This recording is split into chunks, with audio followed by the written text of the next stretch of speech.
Kavita sebagai host di siaran hari ini. Nah, gimana nih kabar kalian pada sore hari ini? Sehat? Sakit? Atau ada yang lagi galau gara-gara putus cinta? Jangan ya dek ya. Nah, teman-teman semua sedang mendengarkan siaran dari Get to Know About Tasks. Nah, dari judulnya aja kita udah tahu nih kalau kita akan membahas mengenai bagaimana cara mengolah sampah. Di siaran hari ini kita mempunyai dua bintang tamu spesial. Tara, bisa dikenalkan? Halo semuanya, nama saya Alexa Chelsea. Saya dari perwakilan mahasiswa untuk pengolahan sampah. Halo, perkenalkan nama saya Runasmila Dharma Julian. Ya, saya seperti Alexa dari mahasiswa pengolahan sampah. Oke, jadi ini Alexa sama Rona. Kalian gimana nih perasaannya hari ini diundang ke siaran? Awalnya terkejut banget ya, saya kan ini pertama kali banget. Apalagi ini membahas tentang sampah yang emang lagi marak banget terjadi kan di Indonesia. Jadi saya pasti senang karena kita akan berbagi ilmu cara mengolah sampah yang baik dan benar sih. Kalau dari Rona? Ya, senang banget sih. Kayak diundang ke podcast terkenal gitu kan. Kita bisa menunjukkan ilmu-ilmu kita ke itu apakah dunia gitu kan.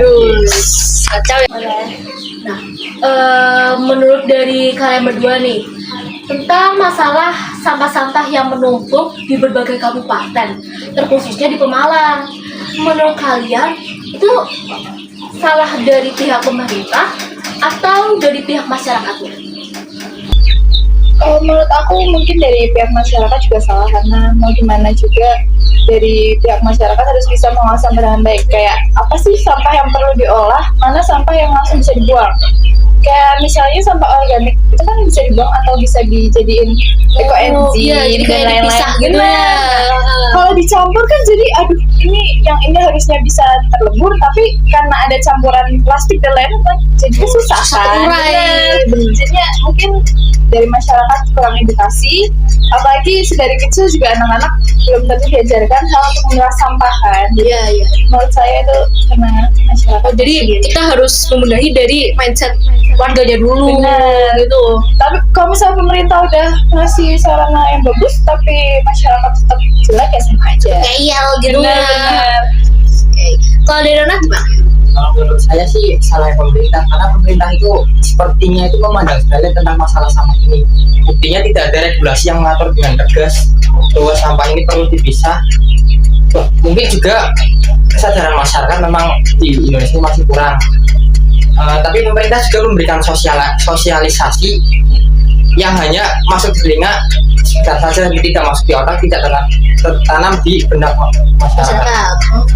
Jadi kayak pemerintah itu harus menegasi regulasi ya. Contohnya regulasi itu kayak gimana sih? Mungkin kayak menerapkan sistem denda gitu, seperti di Singapura. Yang di Singapura diketahui kan orang yang buang sama sembarangan aja itu bisa denda $300 sampai $1.200. Itu datanya nanti bisa ditunjukkan ke itu para editor ya. Gitu.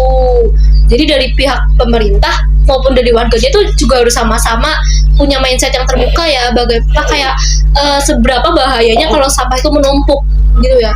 Nah, nih kalau misalnya sampah menumpuk, menurut kalian bahaya apa sih yang akan jadi gitu? Kalau untuk bahaya mungkin pasti lingkungan bakal bau, itu yang pertama. Terus Bau menyengat gitu ya. kuman-kuman dari sampah itu pasti banyak, karena ada sampah basah, ada sampah entah apa itu sampah apa, pasti ada bakteri yang kita nggak tahu kan. Kita pegang terus tiba-tiba kita nggak cuci tangan atau gimana, itu pasti bakal berbahaya bagi kesehatan tubuh kita. Apalagi dengar-dengar nih penyakit diare itu termasuk penyakit yang penyakit yang menimbulkan korban jiwa banyak gitu di Benar, Indonesia. karena diare itu kan disebabkan oleh lingkungan yang kotor dan tidak bersih kan. Itu bisa juga karena lingkungannya itu banyak sampah yang menumpuk, atau air-air yang dari sampah itu kan ada ya. Oh iya, itu jijik banget Ya, ya. apalagi kok anak-anak kan yang lebih sering kena diare kan, karena mereka habis pegang ini pegang itu, tapi mereka nggak cuci tangan atau mereka lupa atau nggak dikasih tahu orang tuanya kan, terus mereka tiba-tiba ngambil makanan, ya udah bakterinya langsung keserang ke tubuh gitu. Jadi dari anak-anak pun kita sebagai orang tua nih ya, sebagai orang tua harusnya ngasih tahu edukasi yang benar ke Ya, anak-anak. lebih overprotective juga kan, karena mau gimana juga anak kecil kan belum tahu apa-apa kalau nggak kita ajarin ya. Ya juga ya, anak kecil harusnya harus Iya. kita harus dikasih tahu Nah, dari kecil. jangan dibiarin doang. Ya, jadi biar ke bawah sampai dewasa kita nerapin hal yang baik, Nah. gitu. Buang sampah Pada pada tempatnya. Itu udah dari zaman dulu banget ya. Ro. Iya. Udah Tapi kalau buang ke tempatnya tapi nggak dipilah ya sama aja. Iya sih. Iya kan? Jadi buang ke tempatnya tempat yang udah dipilah, gitu. Benar, apa Kayak- yang harus di A, di B, di C Ya, ya udah kayak gitu. organik sama organik Nah. gitu. Dari tadi nih kita ngobrol-ngobrol gini kan, aku kayak tertarik sama sesuatu nih, permisa. Nih, lihat. Ini tuh buatan dari kalian atau dari mana ini? Ini buatan dari kita karena kita kan pengolahan sampah ya. Jadi kita banyak nih plastik kresek yang kayak gini contohnya kan, plastik kresek. Nah, plastik kresek ini kan yang awalnya gede itu dipotong-potong jadi kecil. Lalu kita bisa rajut dari kayak gini. Coba-coba nih bisa Gimana? bisa dilihat ya ke pemirsa ya, ini gila. Warnanya unik banget. Iya kan, menyesuaikan dengan apa plastik yang kita dapat. Kresek yang kita dapat warnanya apa aja. Oh, berarti Ya ini udah. kalian kayak ngambil plastik dari tong sampah gitu atau dari Ya, atau enggak sampah-sampah yang kering ya, bukan yang basah. Karena kalau yang basah kita juga harus timbun juga. Iya. Jadi kalian ngerajut sendiri. Itu ngerajutnya kayak gimana sih ini? Rajutnya itu ya biasa aja rajut kain. Kalian tahu rajutan baju atau rajutan kardigan kan? Nah, kita pakainya juga sistem kayak gitu. Tapi emang rada susah sih, emang karena ini kan bahannya nggak elastis dikit lah. Tapi kan apa ya? Rada susah sih sebenarnya. Jadi harus teliti juga. Bener, kalau nggak teliti udah beda bentuknya. Ini keren banget sih, gila mereka kaca. Kita kasih applause dulu dong guys. Let's go. Dulu. Kasih applause. Nah, nih aku dengar nih, kan berkaitan dengan plastik kan. Plastik kita merepel sedikit ke botol plastik guys. Nah, botol plastik itu kan juga termasuk penyumbang sampah terbanyak nih di Indonesia. Dengar-dengar di Indonesia udah nerapin sistem mesin yang bisa ngolah botol plastik tuh dijadiin uang gitu. Itu bener adanya apa enggak sih? Kalau untuk Indonesia sendiri belum nerapin sistem itu ya, karena yang baru nerapin sistem itu tuh kayak Jerman dan Belanda kalau nggak salah ya, setahu aku. Jadi itu belum masuk ke Indonesia. Yang baru masuk ke Indonesia itu adalah sistem pengolahan sampah menjadi energi listrik. Energi sih itu gimana itu kayak gimana? Bisa Jadi itu jelasin dong. setahu aku ya, jadi akan ada mesin atau kayak bangunan gede gitu. Itu dijauhin dari pemukiman ya. Jadi nggak dekat sama Kenapa tuh bisa dijauh dari permukiman? karena pasti kalau dekat-dekat pemukiman ada plus minusnya ya, karena nanti bakal padat dan untuk energinya sendiri bakal susah ya. Iya bener juga itu sampah ya. Sampah bener. Jadi kalau banyak orang terus pengolahan sampah tapi ternyata masyarakatnya mau buang sampah sembarangan ya sama aja kan. Iya, bener. Terus Jadi sampah itu bakal diolah dan dipilah. Nah setelah itu bakal dimasukin ke suatu mesin yang nanti akan mengolahnya menjadi energi listrik. jadi energi listrik itu bukan cuma dari kayak tahu kita di SD itu kan energi listrik dari air, Iya. terus dari gerak gitu. Sekarang dari sampah bisa nih guys. Kacau sih. Kalau dari negara lain tuh, negara tadi Jerman tuh, Ya. itu mereka berarti udah nerapin yang mesin botol gitu. Itu benar-benar bisa jadi uang. Bisa karena tapi juga hanya beberapa jenis botol doang yang bisa masuk mesin itu ya. Jadi nggak semua botol gitu. Nggak semua botol bisa masuk mesin itu, hanya botol tertentu saja. Kalau asal masuk juga aneh ya, karena pasti dipilah dulu. Ya nggak mungkin botol-botol Iya, sembarangan langsung masukin kan itu nggak mungkin. Ada beberapa aturannya pasti harus diterapin kan. Nah, ini berarti jadi pemerintah juga perlu edukasi yang terbuka ya. Nah. Seperti yang tadi dikatakan Rona, pemerintah itu harus mengedukasi warganya bagaimana cara ini ngolah sampah, terus dari warganya harus menjaga lingkungan mereka agar tetap bersih gitu. Menurut saya pemerintah itu dalam memberikan sosialisasi tentang pemilahan sampah itu jangan menjelaskan tentang untungnya buat lingkungan, tapi harus menjelaskan untungnya buat kita. Manfaatnya ya gitu, manfaatnya ya, karena apa ya, pemerintah sekarang kan kayak cuma omong-omongannya saja tetapi nggak diterapin ya.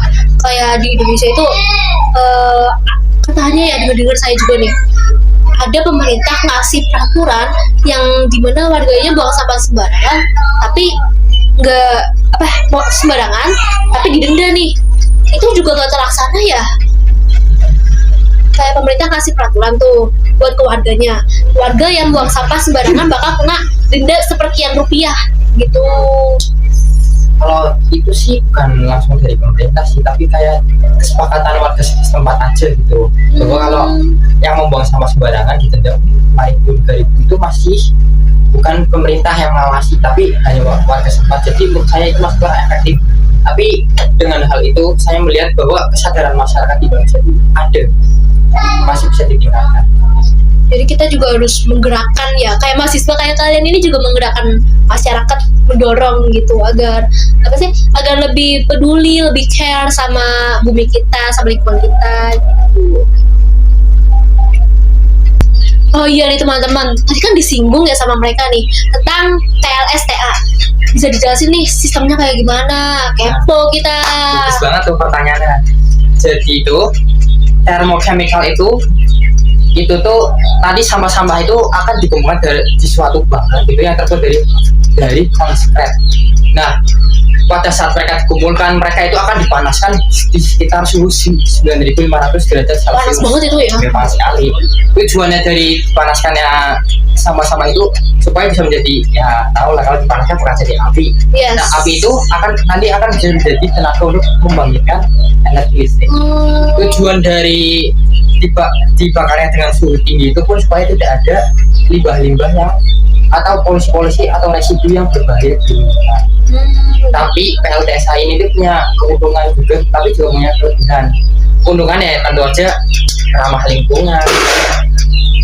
lingkungan kayak bisa dengan PLTSA ini aja ya, satu aja di kota itu tuh bisa habisin sampah bertonton.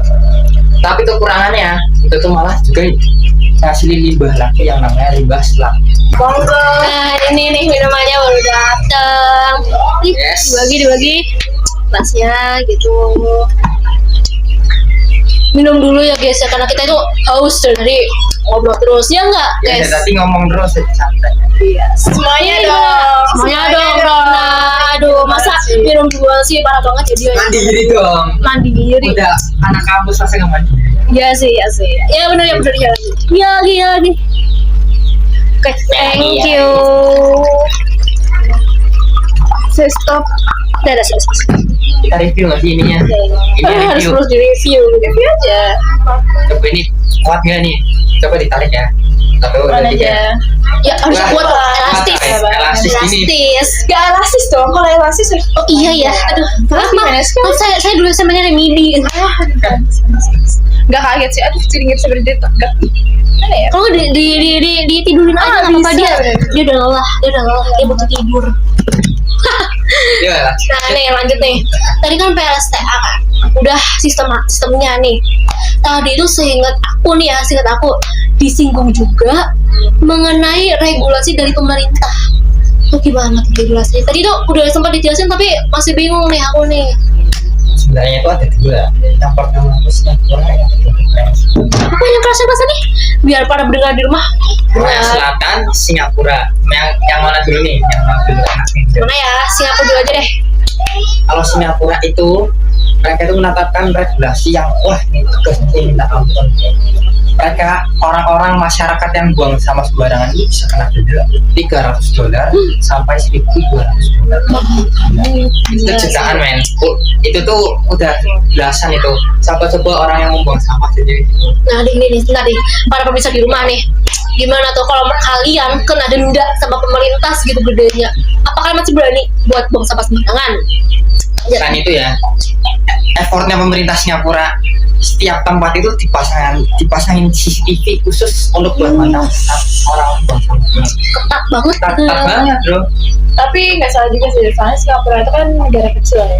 Oh iya. Jadinya kalau untuk masang CCTV itu ya nggak masalah buat mereka. Ya, jadi gampang aja gitu mereka. Iya, kalau Indonesia susah banget ya, karena luas gitu kan, luas banget. Iya nih bener. Satu kota atau satu kabupaten aja kayaknya udah banyak CCTV banget gitu. Iya, anggarannya juga gak memenuhi nih. Apalagi pedesaan-pedesaan kecil kan, listrik belum ada nih gitu kan. Di yang terpelosok itu kan apa namanya daerah-daerah pelosok seperti Papua yang sulit. Iya.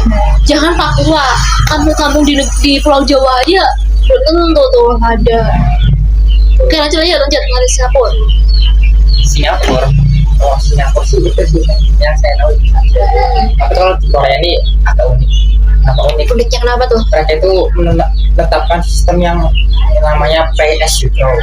PS Jutro, bisa dijelasin PS Jutro itu apa? Pay as you throw itu semakin banyak kamu buang sampah, semakin besar harganya. Misalkan nih kamu, oh ya maaf ya, hitungannya itu bukan berat tapi volume. Ya. Ini tuh Hitungan mulai nih. dari tahun 2013 nih, udah lama Ya. banget. Jadi beda-beda sih harganya. Misalkan kayak sampah anorganik, organik B3. Di Korea itu pemilihan sampah itu udah 3 doang. Kalau nggak salah bahkan 10 lebih. Mereka berarti Tapi- milih-milihnya lebih dari Mahal. Indonesia. Kompleks banget lah. Setiap sampah itu memiliki harganya berbeda-beda. Misalkan nih di Indonesia seperti kita tahu sampah organik gitu kan. Mungkin sampah organik itu harganya 5.000, anorganik 2.000. B3 mungkin paling mahal ya 10.000 karena itu perlu instalasi yang lebih buat Iya. tidak jadi limbah diolah. Nah misalkan ada suatu keluarga mereka nih nyimpen sampah anorganik, organik B3 kan seperti yang diketahui kan kalau PS Jutro itu kan dibagi tuh harganya. Dengan adanya sistem PS Jutro keluarga di Korea Selatan itu termotivasi untuk memilah sampah karena misalkan kalau dicampur gitu aja bisa jadi pemerintah menilainya ini B3 dan Langsung ayo pada mereka tiga ya. kayak langsung ayo kita pilah biar kita itu bisa menekan biaya hidup. Nah, selain itu menurut saya ada yang paling positif itu kayak dengan adanya sistem PS Jutro kekreatifan masyarakat Korea itu akhirnya berjalan gitu karena mereka mengusahakan untuk mengolah sampah-sampah tersebut untuk tidak menjadi sampah, jadi mereka tidak perlu membayar tanggungan Jadi, tanggungan yang Jadi pemerintah ini juga ngedorong masyarakat yang tadi bilang ya, biar masyarakat itu lebih tergerak, bisa apa mau hilang. Jadi agak beda-beda sama yang Singapura tadi ya. Kalau Singapura tadi kan lebih ke langsung gas, jadi kan ada CCTV-nya juga. Tapi kalau yang dari mana? Korea Selatan. Korea Selatan gitu. Jadi lebih apa ya? Nggak terlalu tegas tapi bisa menggerakkan si warganya ini. Oke. Nah, dengar-dengar kalian kan masih mahasiswa ya. Tadi kan kalian di kampus aktif nih, harusnya kan aktif nggak? Benar kalian aktif. Nah di kampus kalian ada apa aja sih? Kegiatannya? Kalau untuk baru-baru ini baru mau luncurin produk ya, pemilihan sampah benar.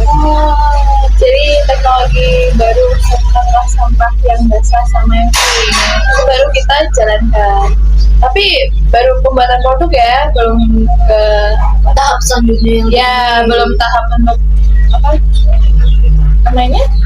apa itu sampai instalasi Iya, gitu. Baru kayak pola-pola sederhana. Oh, jadi tuh kalian itu dari pihak kampus mempunyai suatu program yang apa ya, memilah sampah Ya sama sama basah basah sama kering. itu nanti sampah basah sama keringnya diapain nih? Kalau sampah basah kan kita harus keringin dulu kan. Yes. Nggak bisa langsung kita taruh karena itu nanti jadinya bakteri dan sarang nyamuk Kuman juga. ya, Benar. Jadi kita harus keringin dulu, tadi jemur, entah keringkan di sinar matahari Yes. kan. Jadi harus dikeringin dulu. Kalau sampah kering nanti kita bisa diolah. Kalau misalnya plastik ya kita jadiin rajutan. Misalnya botol-botol kita juga bisa jadiin pot tanaman kan. Oh iya nih, aku jadi keinget masa-masa SD kita loh. Nah. Masa-masa SD dulu kan pernah nih kalian para pemirsa di rumah harusnya juga dapat nih yang masa-masa SD-nya nih disuruh bawa stick es krim sama lem uhu. Oh iya. Itu enggak dong. Disuruh bikin kayak tempat pensil gitu, disusun-susun. Sama bukan cuma stick asbin doang nih. Kayaknya botol plastik bisa jadi Benar, kalau botol Pensil. plastik bisa jadi kotak pensil, bisa jadi mobil mainan. bisa. Bisa dong, kan bisa Oh. dari botolnya sama Untuk botolnya ya botolnya jadi roda. Nanti tinggal ditarik pakai benang jagung. Iya. Oh, nanti bisa kita warnain. Warnanya pakai cat. Pakai cat yang pakai. Bukan pakai warna kehidupan kan.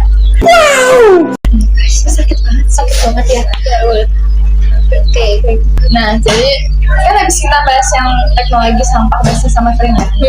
Kampus aku juga punya satu lagi nih, apa untuk membuat ekoenzim. Oh, program lagi dari kampus kalian gitu. Benar. Jadi Kampus itu kita bukan kampus aku. Oh iya, kampus kalian ya. ya, soalnya kadang dia tuh Anggap kampus pribadi gitu ya.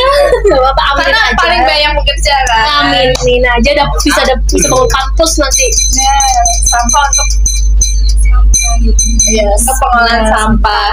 Oke, tadi lanjut ekoenzim. Nah, ekoenzim jadi kita ngambil sampah organik kayak buah, kulit buah, Basah daging ya. buah, Iya.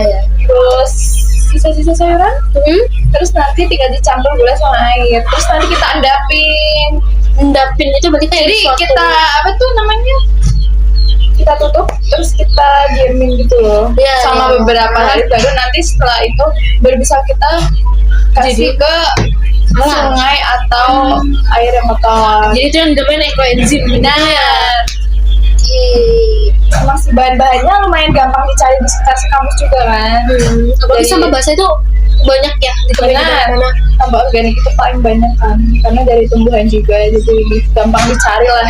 Apalagi dari alam untuk alam sendiri. Iya, itu menurut aku ya ekoenzim itu ya itu menurut aku itu kayak bagus sih soalnya biar kita kan tadi diomongin kita nyatuin sampah-sampah basah itu jadi satu di suatu tempat kan terus ditutup. Jadi kata aku itu kayak efisien sih biar sampah-sampah itu nggak ceceran banyak-banyak Tapi gitu. juga sebenarnya tergantung sama orang sekitar kampus juga ya. Kalau dia buangnya sembarangan juga sama aja. Nah ya jelas itu harus kata dulu sih. Benar. Harus ada peraturan juga kan. Yes. Tapi aku lihat nih ya dari program kerja kalian itu simple sederhana gitu. Itu kenapa tuh?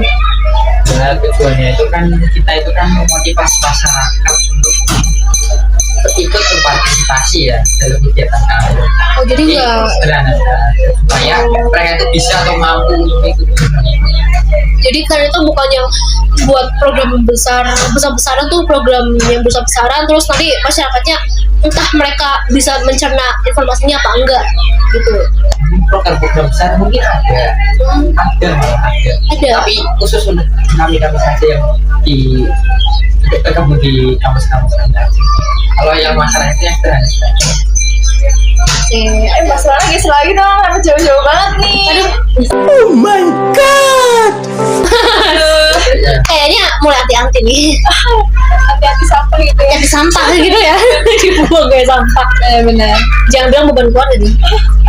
Saya nggak ngomong ya. Aduh, iya banget nih. Apa ya? Oke nih. Enggak. Lanjut. Oke, nih nggak terasa kita dari tadi bincang-bincang udah lama banget nih ya. Udah memasuki batas-batas akhir dari siaran. Tapi kita tanya dulu dong, pemirsa udah tahu belum? Udah paham belum apa yang kita omongin nih? Bisa paham ya pemirsa ya? Ya, Nih ya. tahu belum? Paham. Kalau nggak paham diulang-ulang ya videonya. Iya, bisa di replay kok, bisa di replay videonya. Nih nggak terasa nih kita udah di penghujung siaran acara ya nih sangat disayangkan ya berpisah sama kalian. Udah seru banget tadi acaranya. Kita baru kenal ya. Iya baru kenal sih Belum nggak. Aduh, Aduh, ini Masana lagi galau nih, Rona lagi galau nih. maklum ya, baru putus. Baru putus. Iya, kasih Ya ampun, kasihan banget ya. Mereka doakan ya semoga dia dapet yang lebih balik baik. lagi kalau bisa ya. Balikan atau dapet yang lebih baru nih? Gak tahu nih, coba tanya Mas Wana nggak sih? Boleh. Oh, boleh ya? Say hello Masih ya. dapur. Oh, rahasia dapur. Ini bahaya nih bahaya. Gak boleh di. Mungkin cewek yang mutusin saya aku siapa hanya dia. Oh, Perlu diolah berarti itu Iya kan? harus diolah dulu. Harus diolah dulu. Oke.